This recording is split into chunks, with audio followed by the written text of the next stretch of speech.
नमस्कार दोस्तों, मैं साधना सिंह आपके अपने YouTube चैनल सानिध्य टीवी में आप सबका बहुत बहुत स्वागत करती हूँ।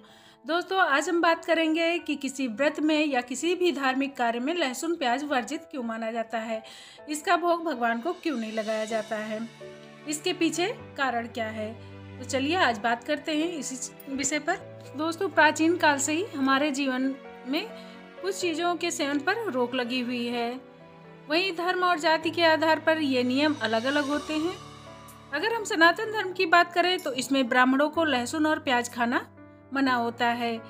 ब्राह्मणों को ही क्या माना जाता है कि जो भी धार्मिक कार्यों में लगे हुए हैं, धर्म को मानते हैं और धर्म के रास्ते पर चलते हैं, उनको लहसुन और प्याज नहीं खाना चाहिए। समुद्र मंथन के दौरान जब अमृत भरा स्वर्ण कलश निकाला गया था, तब देवताओं और असुरों में लड़ाई होने लगी। देवता कहते हम अमृत लेंगे और राक्षस कहते हैं हमको चाहिए। तब श्री हरि विष्णु ने मोहिनी रूप धरकर देवताओं को अमृत पिलाया था। जब भगवान विष्णु देवताओं को अमृत पिला रहे थे, राहु और केतु नाम के दो राक्षस वहां आकर बैठ गए और अमृत को पी लिया। ये बात जब देवताओं को पता चली, तब देवताओं ने भगवान विष्णु को ये सब बातें बताई। उसके बाद भगवान विष्णु ने सुदर्शन चक्र से दोनों राक्षसों राहु और केतु का सिर काट दिया।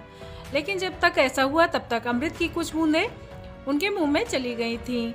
जब उनका सिर धड़ से अलग हुआ तो खून की कुछ बूंदें धरती पर गिरी और उन्हीं से लहसुन और प्याज की उत्पत्ति हुई।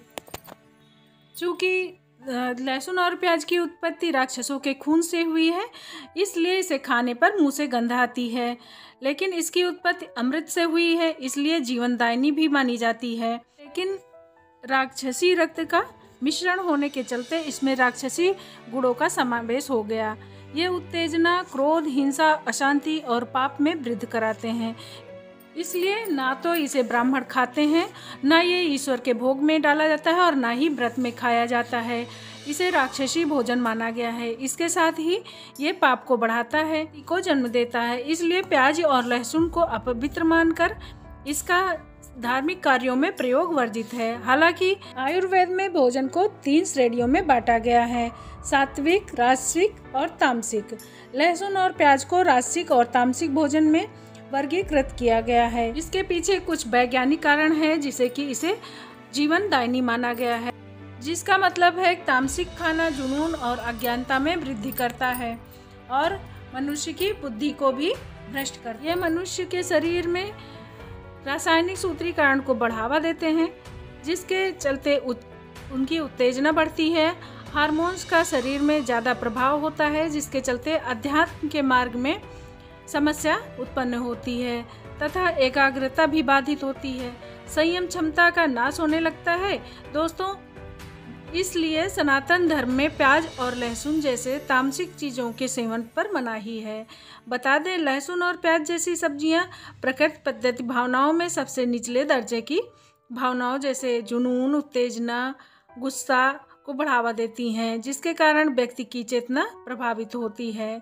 इस कारण इसके सेवन पर मनाही है। मान्यता तो ये भी है कि इसे खाने से घर में अशांति और नकारात्मक ऊर्जा उत्पन्न होने लगती है और लहसुन और प्याज खाने वाले मनुष्य का दिमाग हमेशा गलत बातें सोचने लगता है। वहीं अगर हम विज्ञान की बात करते हैं तो प्याज के उपयोग से यौन क्षमता बढ़ाई जाती है।